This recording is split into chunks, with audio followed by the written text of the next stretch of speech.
PK Channel khudon tamjaba ngasi gi rasifol khudon tamjage ngasi November gi tang ani ing singani ga taramapan yai farba thangja namit yangai gi taruk ni fanba namit asigi oiba rasifol lobirasi ahan bada match muruk mapang na natak thongbada lana pauthok pibi yaba lay adubu akan athaugi thabakta mina laksaba ngamloi afaba mafam amadi mingchat fangani pakhang le sabigi oinadi ngangthokpada thagat pigani brace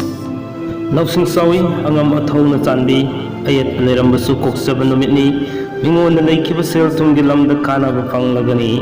arang arakti sekselu loina na pakhang le sabi singi oinadi asumuna mai fakani Mithun laibak fabadi lay leng dabalan saukat pagi nuwai basu lay adubu nuwai daba pau natraga kiba pokpa amadi miyam ga mari phattaba lay gani pakhang le sabigi oinadi nungsibam phangbai nuwai ba lay karkat laibak fabadi ngasi sodumak lay haksang su khingba amadi anauba asa lakpa madudagi kanaba phanggadaba numitni maruk mapangadi tathi nolukna satpa pai pakhang le sabigi oinadi laibak fagani singha afaba thabak tawjabagi chokpa yaba koksaba amadi maral kharadi lepsin bangamba numini adubo khangba kandradi amadi asawba loinarabadi maral mangani pakhang le sabi singi oinadi mong hadabana yai fare kanya ayat pamadi singnaba yami aduna aruba thabakti yargadi akhang ahigi wantarga pangthok fagani miwa lawga hena thabak pangani yetnaba yarunu pakhang le sabigi onadi yaka yengna chapfai tulla habak fagani wakal thokani amadi animba afaba thabak pangbu ngangani miyamgi mathingna maral sokhatna numitni matha saba madi loinai tapthau pakhang le sabigi onadi nungsi mari phai presek yekna bangamba amadi pangal phudokna thau pangbanga kanagani adubu lenga kilamda kaina banangba amadi sading hen balaigani amadi misang hanthagani pakhang le sabigi onadi sarang nagano dano ngasi sulaibak toina phagani harau nungaiba oijoi thak phangba amadi imung manung pa tanarabadi